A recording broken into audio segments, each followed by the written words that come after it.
Cada año, cuando se acercan las vacaciones, tenemos que tomar un montón de decisiones: ir a la playa, al campo, hacer algún viaje, quedarnos en casa o una combinación de todas.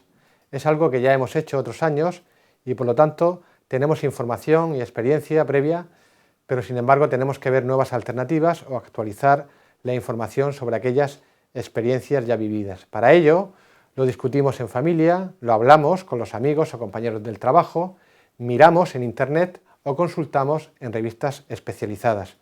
En definitiva, es una decisión que lleva su tiempo y que sigue una secuencia o proceso a lo que los expertos en comportamiento del consumidor denominamos proceso de decisión de compra. El proceso de decisión de compra está formado por una serie de etapas o fases secuenciales cuya importancia, intensidad y duración dependen del tipo de compra que se efectúe y su objetivo es satisfacer una necesidad. Estas fases son, en primer lugar, el reconocimiento de la necesidad, posteriormente buscar información, evaluar las alternativas, decidir y comprar la compra efectiva y, por último, los sentimientos post-compra.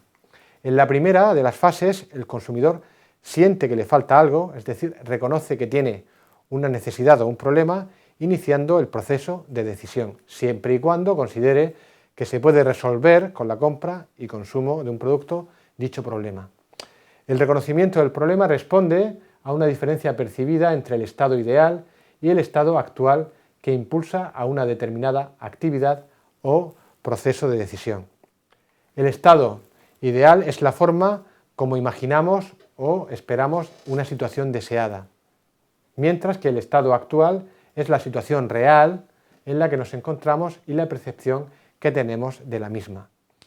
En este sentido, el consumidor se puede enfrentar a tres tipos de problemas o decisiones: decisiones habituales o rutinarias, decisiones sencillas o poco complejas y decisiones complejas. Hay que decir que el reconocimiento del problema es consecuencia de diversos determinantes, tales como decisiones previas no satisfactorias, existencias insuficientes o mal desempeño del producto, cambio de las características familiares, cambio en las características, en las tendencias culturales, cambios en la situación económica, expectativas, modificaciones en los grupos referenciales, la moda y las novedades, el incremento educativo, la disponibilidad de productos y los esfuerzos de marketing de las empresas. La segunda fase del proceso de compra es la búsqueda y adquisición de información. En esta fase, el consumidor está lo bastante estimulado para buscar más información y lo puede hacer a través de su memoria o buscando en el entorno. Para comprender cómo se desarrolla esta etapa es necesario analizar el proceso de búsqueda de información, que comenzará con la búsqueda interna y, si fuera necesario, continuará con la búsqueda externa, siguiendo el esquema que podéis ver en la diapositiva. La búsqueda interna de información proviene de la memoria, es decir, de nuestras propias experiencias, sentimientos, valoraciones, conocimientos, etc. La búsqueda externa tiene lugar cuando la información retenida en la memoria es insuficiente, bien porque no nos fiamos de dicha información o bien porque no está actualizada. A su vez, la búsqueda de información está condicionada por factores personales, por factores situacionales y por factores del entorno de mercado, tal y como podéis ver en la diapositiva. En la tercera fase, el consumidor evalúa las diferentes alternativas y se suele desarrollar al mismo tiempo que la fase anterior. Para entender cómo se desarrolla esta fase, necesitamos explicar tres conceptos claves, en concreto los criterios de evaluación, las alternativas posibles y los procesos y reglas de decisión.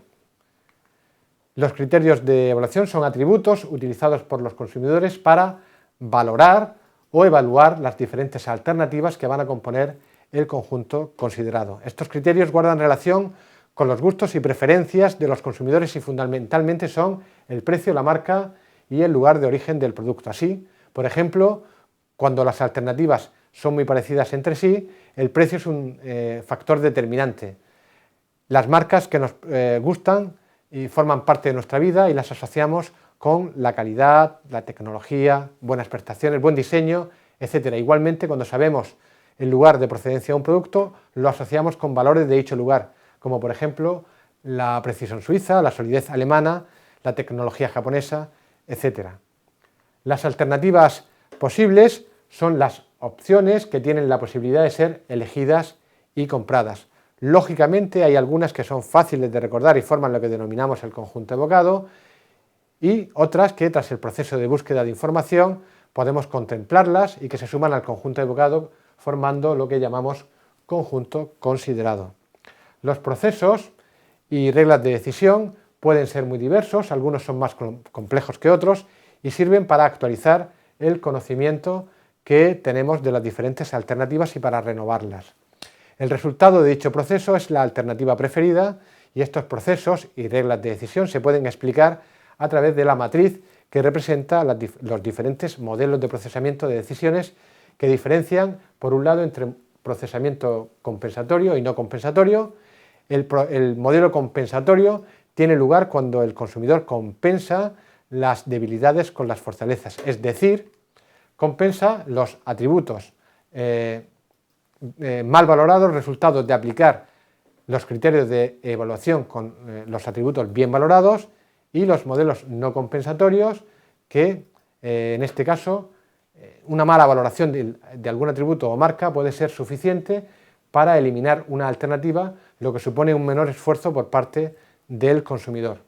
Y por otro lado, los consumidores también llevamos a cabo estrategias de decisión distinguiendo entre procesamiento por marcas y por atributos. El procesamiento por marcas consiste en un comportamiento en el que el consumidor evalúa una marca cada vez, considerando toda la información sobre la misma antes de pasar a evaluar otra marca y así sucesivamente.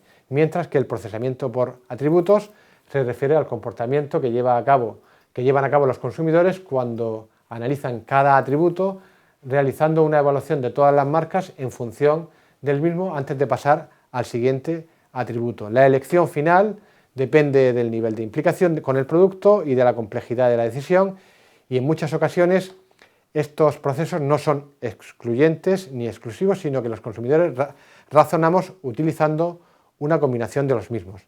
Por último, hay que destacar que el proceso de decisión no solo está relacionado con el producto o la marca, sino que también hace referencia al establecimiento donde se compra, al vendedor, al momento de la compra y a la forma de pago. Muchas gracias.